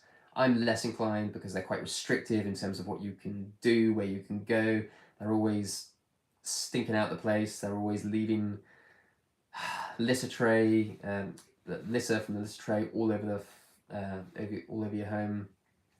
And I'm always conscious of the fact that if you do get a cat, which is not necessarily too agreeable with small children, I don't want Eleanor to get her eyes scratched out because she wanted to pet the cat when the cat wasn't feeling it. So I'm just a bit wary of that sort of thing. But yeah, we don't have cats at the moment. We used to. We may in the future. We'll see. Wayward says, what benefit is there to us? Nail on the head. Nail on the head. In regards to the USR, not an actual question. All right, okay. Yeah, absolutely not. Io says, what website did you order from to get an actual version of your flag? Not. Oh, sorry, you mean the physical flag? I presume that's what you're talking about. In terms of getting the physical flag, we used a company called Flags and Flagpoles. They're a company that I've used long before even Stomaria was founded. If you're not ordering like in bulk prices, they're perhaps on the more expensive side of things. I think the Kingdom of Wayward actually uses Amazon, so that is an option for you. But I've always preferred to use this particular company because I'm familiar with them. I know them, and I know the kind of quality of the content, the quality of the product that I'm actually going to get.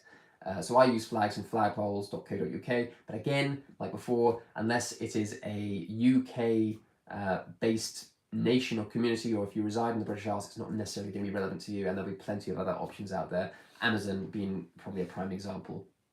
Though I put my hands up, I've never actually used Amazon before for that service, so Wayward might be able to vouch for them, but I certainly can't.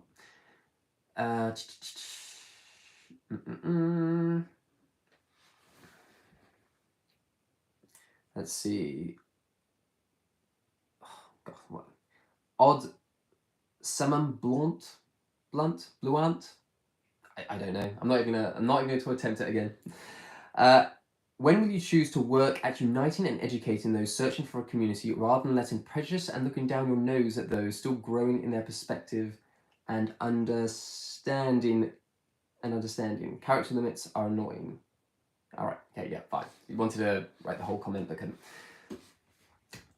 I mean, it's hard not to look down on people that not only don't aspire to what you seek to accomplish, but whose very existence undermines your credibility and undermines what you are trying to do.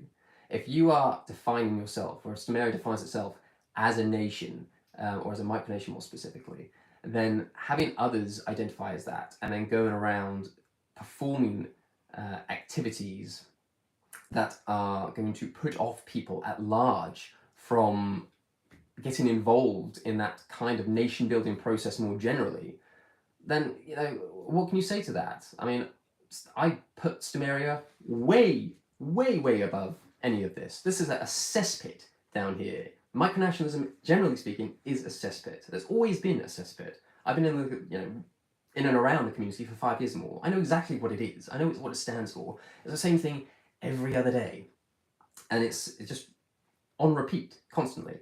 And none of it has any relevance to what we are doing. If people are interested in actually building a nation, in building a community, then they can look at what we are doing and see how to do it successfully.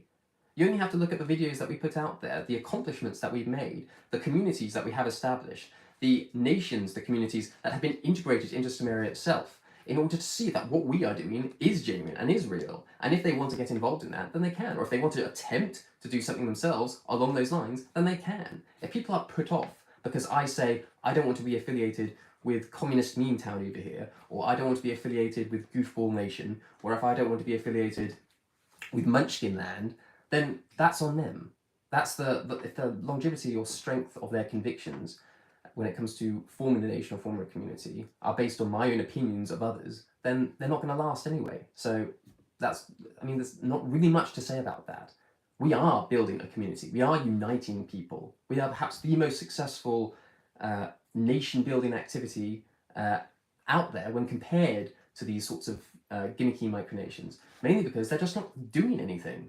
And that is the bottom line. Even the larger, well-known entities, Molossia, for a good example, Molossia. All right, they've been going 20, 30, 40, 50 years, I don't know. They've been going as long as Kevin Barr's been, 16? If you want to put it back a little bit further or bring it forward a bit further, whatever.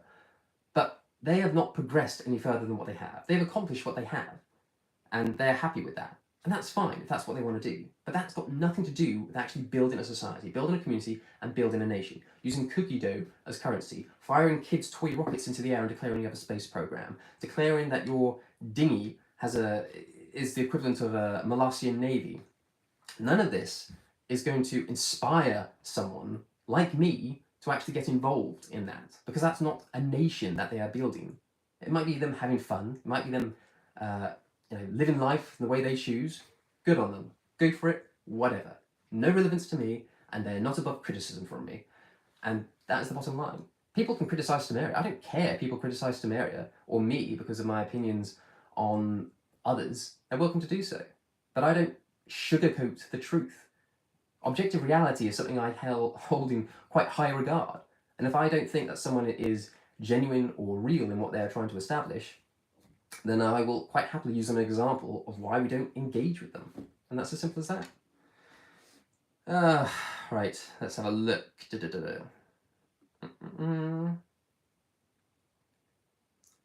Marshal of Brecco?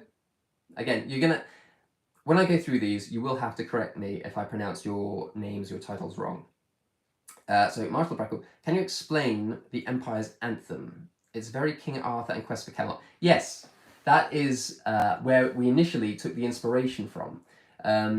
This was going, because I don't know how old you are yourself, but when I was, must have been, when was I? It must have been 9 or 10 maybe. I remember hearing this. It's not an anthem as such, but it's an introduction to a movie called The Quest for Camelot. And it's quite a sort of moving sort of intro. And I even remember saying that it was quite an inspirational kind of set piece. And I obviously didn't do anything with it for 20 years or more. But when it came to establishing the Anthem of Stomaria, I did think, you know what, if I could take that kind of content and adapt it in such a way that would reflect Stomaria's values, then that's something that I would quite like to do. And so what we did is we went to a gentleman from Fiverr who looked at this content. We provided him with the lyrics, which are virtually entirely different. He changed the melody, he changed the tempo, he changed this, that, and the other. Basically made it completely different. I think trying to think of the word, I think the only words that are the same are "United We Stand." I think everything else is different. But yeah, it was nevertheless the inspiration for that, along with some other musical renditions and instrumentals that I've come across in the past. We kind of blended them all together to make the Anthem of Stomaria. But yes, and I think, because I am going to make a video on the anthems when it comes to how to start a nation series, and one of the things that I do want to emphasize, I suppose, to a lot of people is how important it is to not only develop something, an anthem, that is quite meaningful and impactful to yourself, but also goes beyond simply, trying to think of the right word, having a copy-paste approach, because there are no shortage of micronations or nations out there that have just taken snippets or entire tracks of music and or lyrics and just applied, said, okay, that's our anthem, that's fine, that's good enough, because it doesn't show any commitment to that. Whereas what we did is we actually took a lot of content and brought it all together and worked quite extensively in trying to make it something unique. And I think it does promote Stomaria in the way that we wanted to. It does aspire, it does promote the aspirations of Stomaria. And so, yes, it does have that vibes, because that is one of the sources of inspiration for the anthem as a whole. Odd Summerland says, as why, I'm not sure what that's supposed to mean. As why the intro takes up to 2 minutes of the video each time. It does at the present. It's going to be reduced down to about 60 seconds because we've created this new anthem, or revised our anthem, and we're going to be using this as the intro going forward, so it'll be 60 seconds instead of 2 minutes.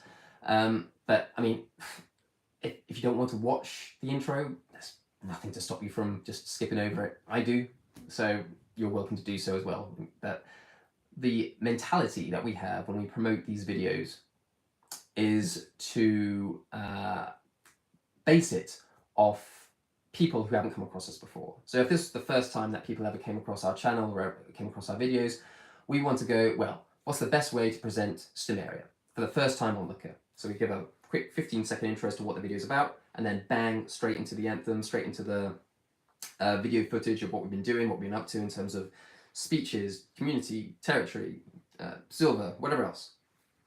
And so it's quite important for us to be able to have an intro that entices people to find out more, get more involved, or whatever else. For regular subscribers, I appreciate perhaps it's a little bit more annoying, but again, the scroll at the bottom of your screen is perfectly adequate, I think, to tackle that. Right, what else have we got? IO, thanks, I'll use it to have an actual version of my flag. Okay, but again, if you're in the United Kingdom, great.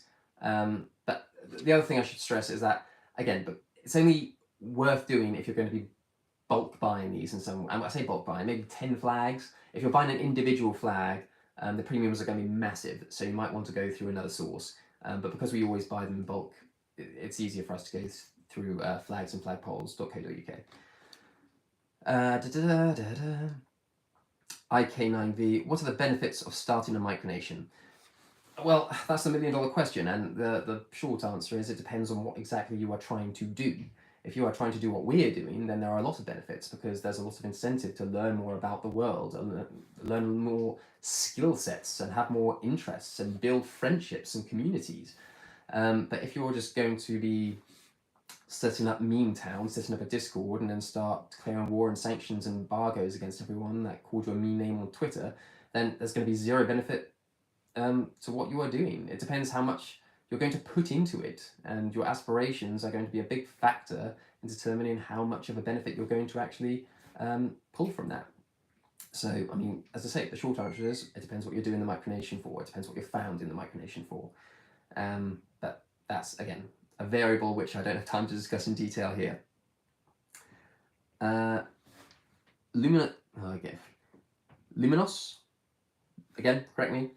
Luminous, how did you first found Stomaria, and where did you get the idea of starting such a massive project? I think we've covered a similar question before, but Stomaria is actually something that, I suppose, just to lead on to it a little bit more. Stomaria, when it was founded because of an off-the-cuff remark that my wife made when we were walking into town one day.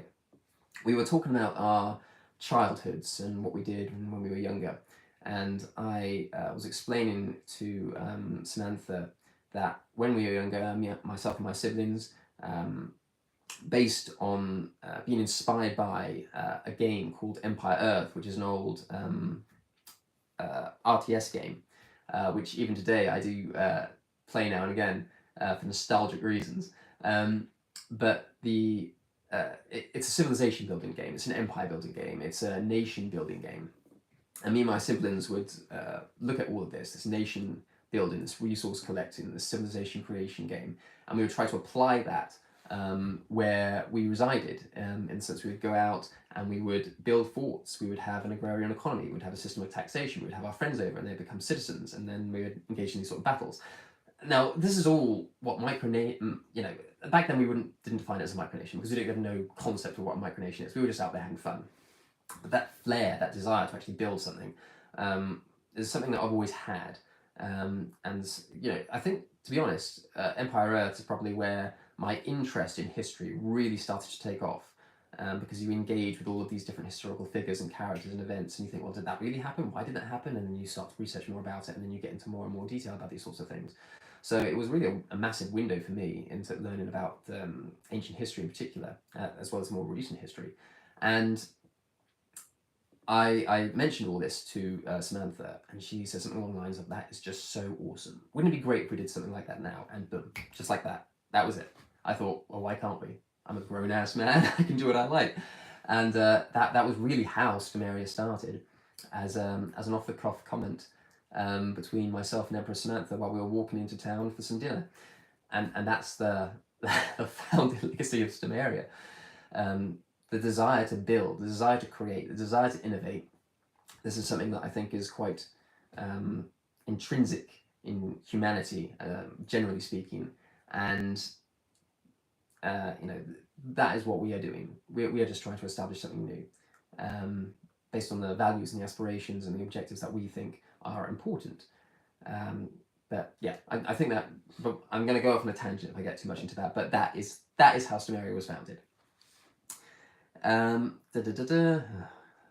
you have to forgive me. It keeps scrolling all over the place.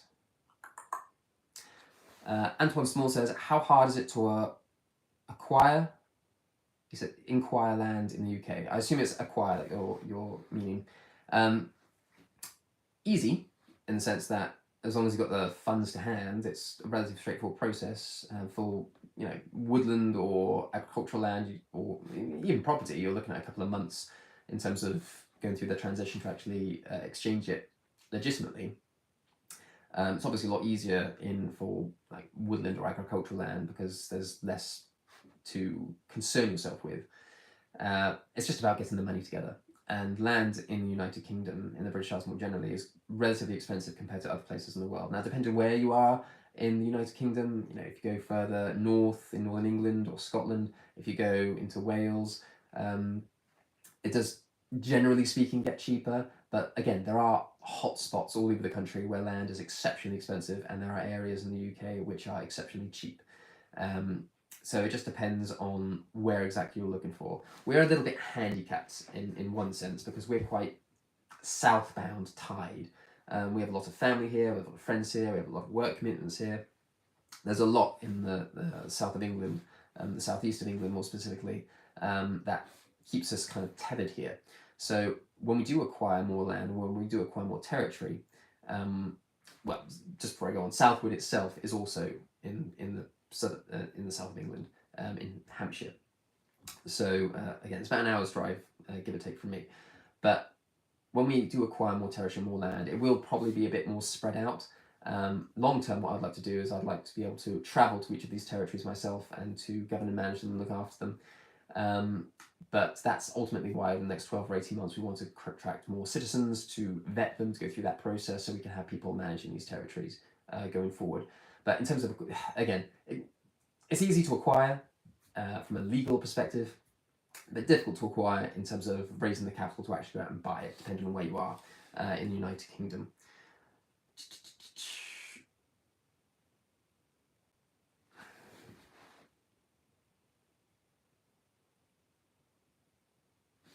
Yeah.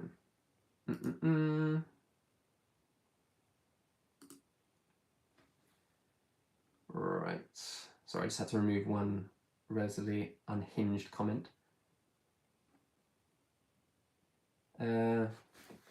Odd Summer Blunt says, affiliates are not determined by being within the same vocation or venue, yet by attaching themselves to one another. Yes, but if you've never met that person in any shape or form, if you don't know who they are, they could literally be anyone.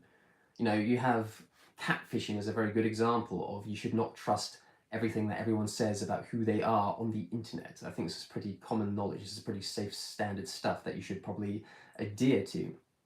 If you are building relationships with Micronation A and Micronation B, and they seem, you know, sound as a pound and they seem all right and good, you built formal relationships, so sorry, you've actually been interacting with an 8-year-old this whole time. You know, it can happen. And so meeting people and interacting face to face and getting to know one another on a personal one-to-one level is incredibly important if you're trying to build that community. I mean, if you're trying to just build an online community on a Discord server or a Twitter account or whatever else, go ahead. But I promise you, a culture and a civilization and a nation is not going to be built from that. So, you know, again, if you want to do that, that's fine, but that's not what we recommend.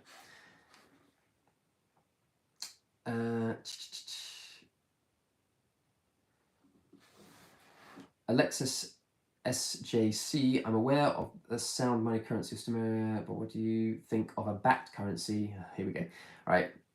I.e., one note is worth X amount of material, usually a precious metal and a vault, and can be exchanged for such. I do acknowledge that the security features need to be added to prevent counterfeiting, but somewhat more accessible to those that can't mint this sort of cards. All right, okay, yeah. Okay, I did make a video about this very recently. In fact, it's the How to Start a Nation series. If you haven't seen that video, I'm just going to give you a quick synopsis here. But if you haven't seen that video, it's called How to Start a Nation Money. It's on our YouTube channel. It's on our playlist. Go and find it because I go into a lot of detail about this. I discuss 3 ways really of going down the monetary system route. You can use sound money, you can use a commodity-backed money, or you can use fiat currency. Fiat currency, obviously, you just don't bother with because it's a waste of time. Sound money is definitely the best way to go forward because you are exchanging one good for another good. There's the exchange. It's happened. There's no question in it. A commodity-backed currency is it's one of those blends of the two, but unfortunately, it has far too many fault lines. You think, for instance, in the micronational community, what the life expectancy is of a micronation, just generally speaking. 2 weeks, a month, a year, less. So if you take that as a premise, and then they are dishing out all of these paper notes, and they're saying, oh yes, it's definitely redeemable for silver or gold or whatever else, and then you're acquiring these notes and you're sending them hardware or goods or whatever else, because you think that you're going to be able to slap down that bit of paper and claim that amount of silver at some point, well, got news for you. Bam, gone. He's dissolved, he's shut down all of his media accounts, you've never met him, you have no interaction with him outside in the real world, so he's got your goods, you've got his paper, and it's not redeemable for anything. So, number one issue, there's a trust issue there. Now, the other issue is a lot more obvious. I mean, if you are not doing that because you don't have enough money to actually inject into the community at large, well, I can understand the reason and rationale for trying to break it down. Now, in the video that I'm talking about, I mentioned earlier, I mentioned that if you have a 1 kilogram silver bar, that's obviously not great as a medium of exchange because there's only 1 kilogram silver bar. So you might want to create 1,000 notes with each note representing 1 gram of silver. Now, the obvious problem with that is that if someone acquires, miraculously, 950 units of your currency because they've sent you 950 grams worth of goods or provided services, fantastic. But they still can't acquire that silver bar. They can't exchange that currency for that silver bar because it's still just 1 bar. So what are you going to do? You're going to cut it up? You're going to divide it in some way? And is that going to affect the value? How do you know it's going to be an exact weight? Are you going to have to get it retested to test the purity if you melt it down and to make it into smaller coins or whatever else? So again, it's just it's not a good route to go down. I can understand why people do it, but in terms of a trust, the trust that has to go into that and the reliability of the people involved in that process, I just really wouldn't recommend it. Let's put it this way. I myself would never accept paper currency of any kind from a micronation with the expectation that I could actually exchange it for something later down the line. Because in my rational thinking mind, if you are going to do that, then I may as well just get the silver now, or the gold now, or the copper now, whatever it is it's backed by. Because if I can't do that now, then in my mind it's always the question of, well, why not? And then that just opens a whole can of worms there. So a good benchmark, and again, I do mention this in the video, is pretty straightforward stuff. If you personally are not willing to work for whatever you are offering for the rest of your life, then it's not suitable as a form of sound money. So for instance, if someone came up to me and said, would you be happy to be paid in silver for your services at this company that I work for? And I'd say yes, because I know silver is a commodity. It has value. I know it's internationally recognized as something that has value. I can slap it down on any bullion dealer and get fiat currency out from a macronational government, pound, euro, dollar, wherever else, if I needed to. I know it has value. And in fact, as a point of fact, if you were paid in silver over the last 50 years as opposed to fiat currency, you would be infinitely better off than you would now, because the currency in the world has all plummeted by 90% or more, and the value of gold and silver and all the rest have skyrocketed in that same time period. So you would have been infinitely better off being paid in silver over your working life. In fact, case in point, when Stomaria was founded in 2019, and then 4 years later, when we hit our 4-year anniversary in June 2023, in that 4-year time frame, the value, the purchasing power of a pound coin had dropped by 20%, and the purchasing power, the value of a single gram of silver had increased by 60%. And that tells you all you need to know about why you use money over currency. So, I mean, I hope it does answer in some way or another. As I say, go watch the video. I go into it into more detail. That's why I make these videos. But yeah, commodity-backed currencies are not the best way forward, in my opinion. Right, so where are we?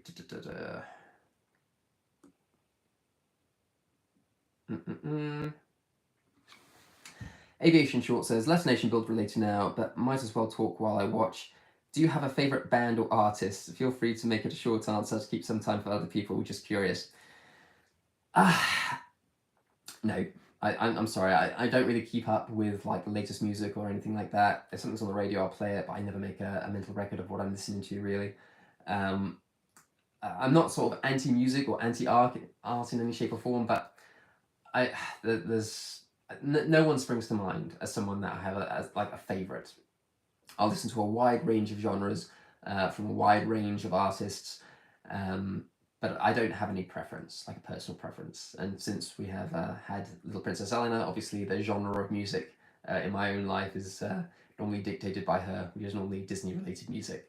So maybe, I don't know, Prince Ali or something from Aladdin.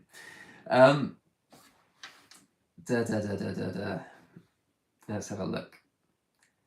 Odd Summerland says, you speak of true nation community building reference against the rest of the community you originated from. I didn't originate from the Micronational community. Right, he keeps going. What are Stomaria's end goals? What will be the threshold for your separation from your Micronation? Right.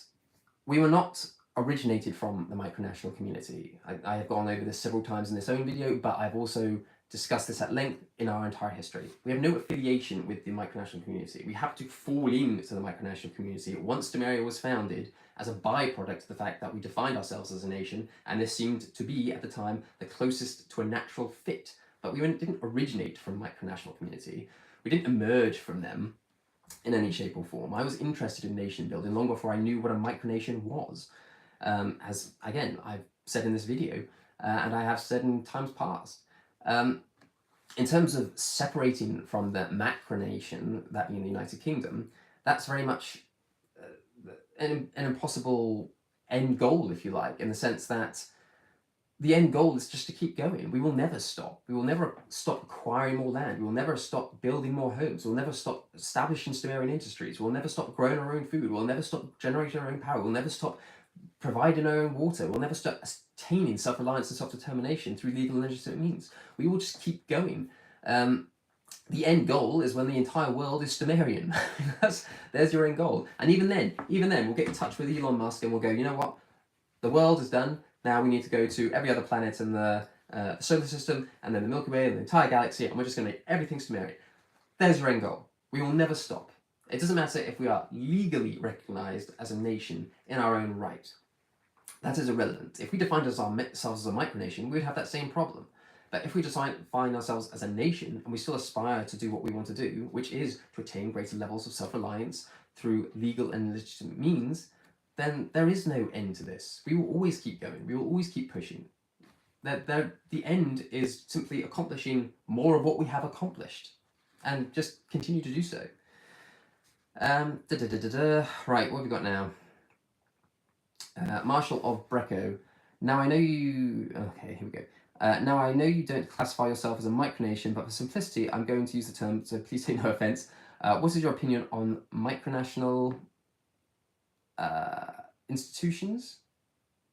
You'll have to clarify. I'm not sure what the spelling is. I've seen it's institutions, but let me know. Because even if you said micronational institutions, I assume you mean micronational organizations. I don't know, but just let me know.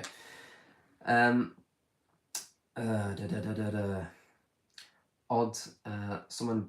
You're gonna have to tell me how to pronounce your name. I'm just gonna call you Odd from this point on because I don't know how to pronounce it. I might be pronouncing it wrong 50 times over in this, so I'm just gonna call you Odd for the moment. Being catfished is a rather lackluster comparison. Why would you choose to affiliate yourself with those catfishes? Do you not have a process that tunes out those people and participants? I do not see how you relate being with the same micronational community, sets them as your affiliates. Again, an affiliate is someone that you choose to align with, not just exist near. Should Stomaria not serve as an ideal hope achievement instead of artificially installing a husk of differentiation between yourself and the community and those growing? That there is no artificial. It's not artificial. The differentiation is clear. What we are doing is nothing like what they are doing. Point to me one micronation that is looking to accomplish that we are. That's your job. One micronation that we don't already affiliate with that is trying to actually do what we are looking to do. I'm not talking about Rock in the Box Nation. I'm not talking about Cookie Dough Nation. I'm not talking about Crocs Nation. I'm not talking about look at the landmass the size of Mongolia in the Antarctic continent that we've claimed micronation. I'm not talking about the look at me, I've declared war on this nation. I'm not talking about the I've married Ava Braun, Adolf Hitler's dead wife, and set up a micronation in our honor micronation. I'm not talking about the let's set up a sex cult and call this a micronation. This has nothing to do with what we are building. I just can't re-emphasize this enough. So tell me one nation out there that is looking to do what we are looking to do and is actively going out there and doing it. Just one. And then I will consider your answer and I will consider your question a bit further.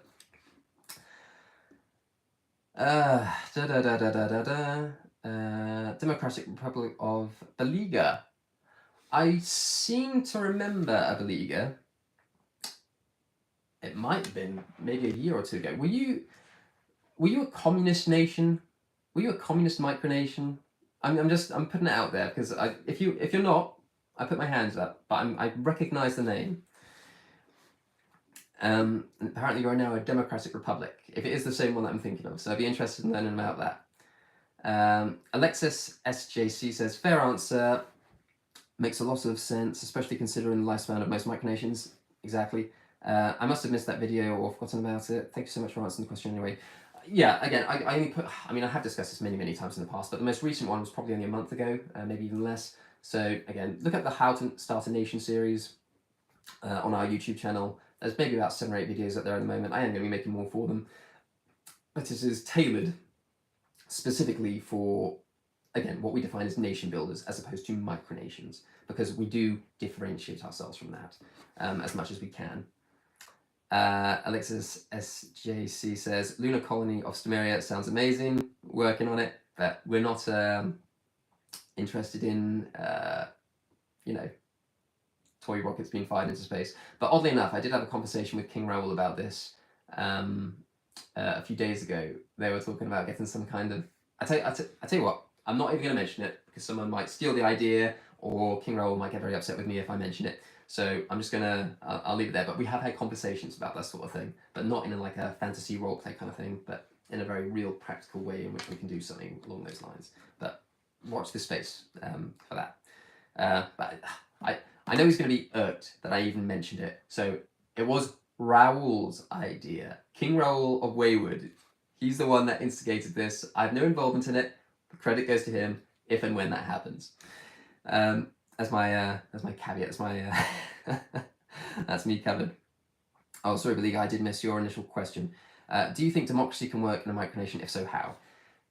No.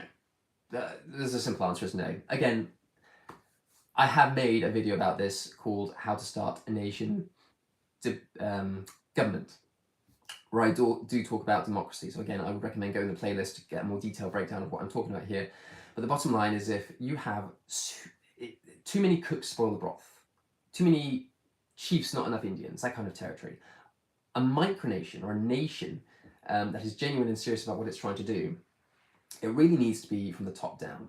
Because you'll find, almost without exception, that the driving force behind a nation or a community like ours, that's been done through voluntary association and voluntary affiliation from the ground up, no cultural association with others to start with necessarily. But the driving force behind it is normally one or two, maybe a handful of people that are absolutely dedicated to making this happen. And if you are going to take those people and dilute their power, dilute those authorities, and distribute it across people who are a bit meh about the nation because they sit in a Senate meeting once every 6 months, you know, 2 of which they didn't attend in 18 months. So if you dilute the power and the responsibilities of those who are actually committed to getting things done and distributing that to people who are not that interested in actually building something, then it's just not going to be a feasible system. But that said, this is really only applicable if private land is involved. So, for example, the land acquisition question, I would always consider to be something that you should pursue, but it should be private freehold land. And that land should be owned by either a single individual or by as few people as possible. Precisely because if you have 10 or 100 people that purchase a plot of land and you're a democracy and you vote on everything, well, what happens if 50 of those people, if it was 100 people, let's say 50 of those people want to be a republic, but 40 want to be a communist state, and another 10 want to be a democracy, and what happens if those parameters shift? Suddenly you're part of a community, you're invested in something that either doesn't resemble what you aspire to accomplish, or the fault lines within that community are just exacerbated further because every little thing becomes a matter of contention. Every little thing becomes a hill to die on. And it's just not healthy for an aspirant nation to go down that route initially. Now, I say this as someone that I believe in personal responsibility, I believe in personal rights, I believe in personal liberty. And that is why Stomarian territory is something that I define as something that I have control over, I have authority over, that I own. Southwood is a Stomarian province because it's my property. So I don't want people dictating to me what I can or cannot do with that property. I do not dictate what King Raoul of Wayward or Consul David from the Republic of Vesta do with their own land, because it's their land. Now, they form part of the Empire, we form a collective, we have discussions and debates and all the rest of it about what we can do and move forward and collaborate and all that jazz, but it's still their land. And the same goes for if you're building a nation. If you are going to be building a nation and it does involve private freehold land, it does involve territory that is actually worth something, then you do want to go down the more dictatorial, authoritarian route. You might be an empire, you might be a monarchy, you might be some sort of dictatorship of some kind, but you want authority and control to be centralized into as few people as possible that are actually going to get things done. So, no, short answer, I don't think democracy works on a micronational level. Frankly, I think it scarcely works on a larger scale, based on some of the results that we have in the Western world in particular, but that's another topic for another day. Right, here we go.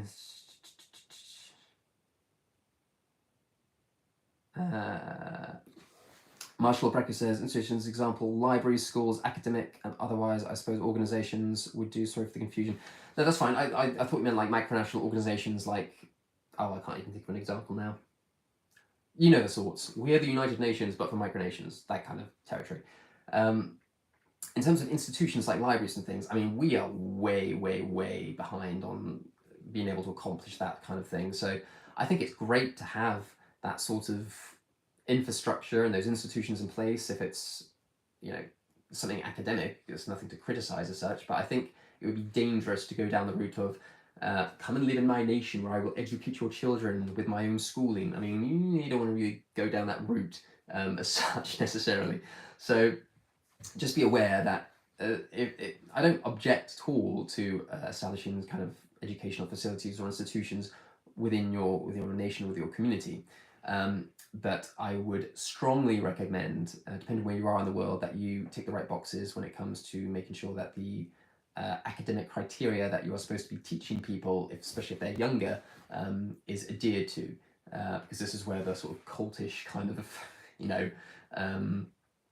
the cultish behaviour and the cultish accusations kind of tends to fester a little bit more if you're going to go down the re-education route. Democratic Republic of Beliga says, we used to be a socialist nation. Yes, I reformed it, lost most of Beliga's members, but we are thriving. Got a real world parliament now. Sorry for the mess over 20-1 over the communism debate. Yeah, I thought, I thought it was you. No, that's absolutely fine. But that's great, you see. You identified as a communist or a socialist or whatever else. You had a discussion, maybe you thought about it. You lost some members in the process. I appreciate that's going to happen if you change the ideology or the driving purpose of your nation or your community or your micronation or however you define it. But you've done so for the better. So I would take my hat off to you personally and say, well done. You've moved in the right direction. Now you just need to take that extra step and become a kingdom or an empire, a principality, or just become a dictator. But in all seriousness, yeah, moving away from that is a big part of, I think, developing a genuine nation. Once you start to abandon these sorts of terminologies and ideologies, then you start to get into the realm of what an actual nation building process is going to start to look like. Right. Legal says, we'll soon have a real world parliament. Oh, sorry, maybe I... Oh no, okay, so yeah, we'll soon have a real world parliament, and we even have a real world projects. All right, good. So if you want to tell me more about those projects, then please feel free to do so. But no, it's good that you have something going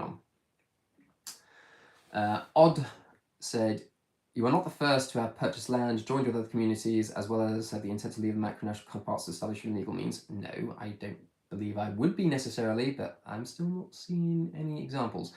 Are they not achieving your declared state of considered legitimate? Whether or not they are achieving vocal public as you and the community you're a part of? That's what I'm talking about in terms of artificial differentiation. You aren't the only ones with aspirations and goals, and it's pretty silly to think that you are.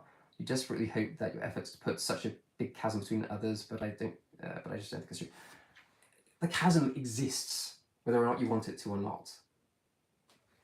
I notice that there's still no example of what you're talking about or referring to.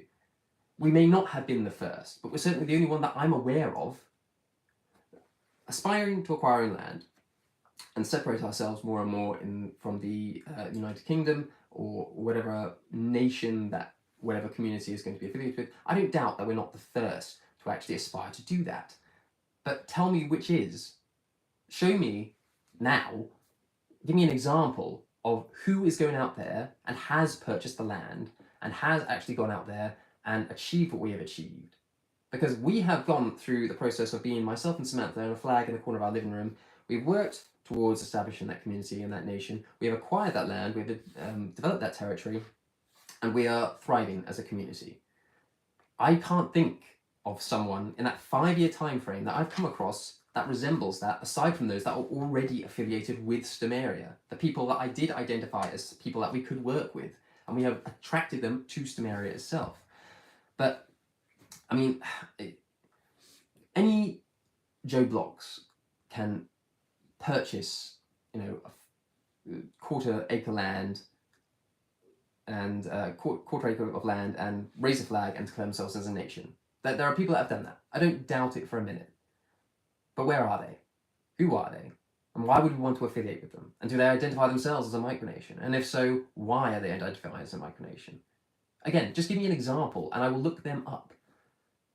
But having spent the time that we have within the community and outside of the community, occasionally looking in, I can see nothing that resembles that. So again, show me the example. Give me a name. Right. Beliga says, thanks, I have been debating just making it more centrally controlled nation. I think I will. The People's Republic of Beliga shows you what democracy leads to. Yeah. Again, when it comes, I think this is one of the differentiations that people, again, I did discuss in the video about government structures. differentiating between aspirant nations like ours and then national governments, there is a difference in the sense that you're obviously not going to aspire to promote ideologies or governments around the world that are, have total and absolute control over the lives of their people. But when we're talking about nations and communities that are being built by private individuals, that are acquiring their own land, acquiring their own property, attracting people through voluntary association, voluntary affiliation, which they can come and go as they please, those are two different things. And so trying to conflate the two is quite problematic for a lot of people because they can't make that distinction very clearly, whereas we can.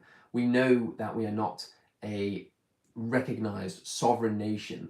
Any of the laws, the regulations, and everything that we aspire to promote or adhere to ourselves are not necessarily going to, they can definitively not conflict or contradict the laws of the United Kingdom, for instance, because if you did so, you'd be breaking the law and you'd be under arrest and all that jazz.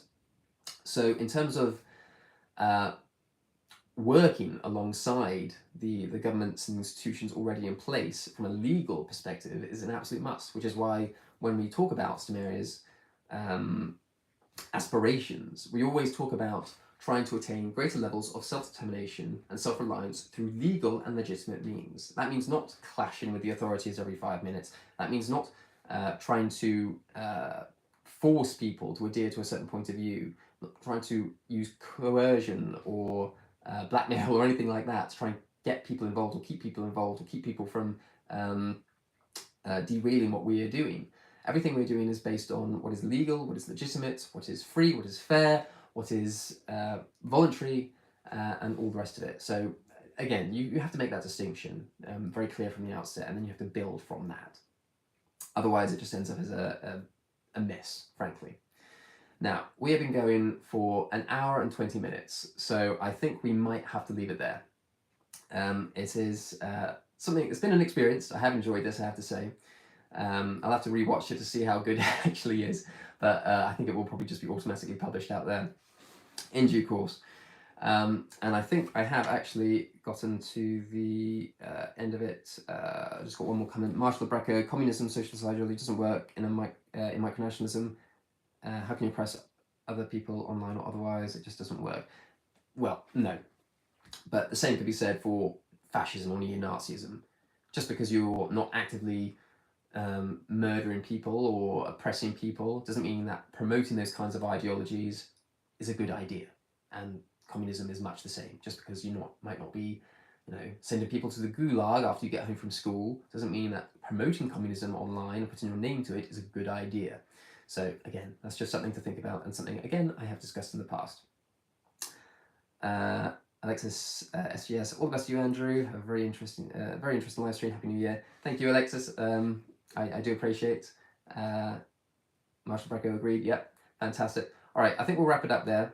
I'm still waiting for. I did want to wait for an example from Odd as to what Micronation as a singular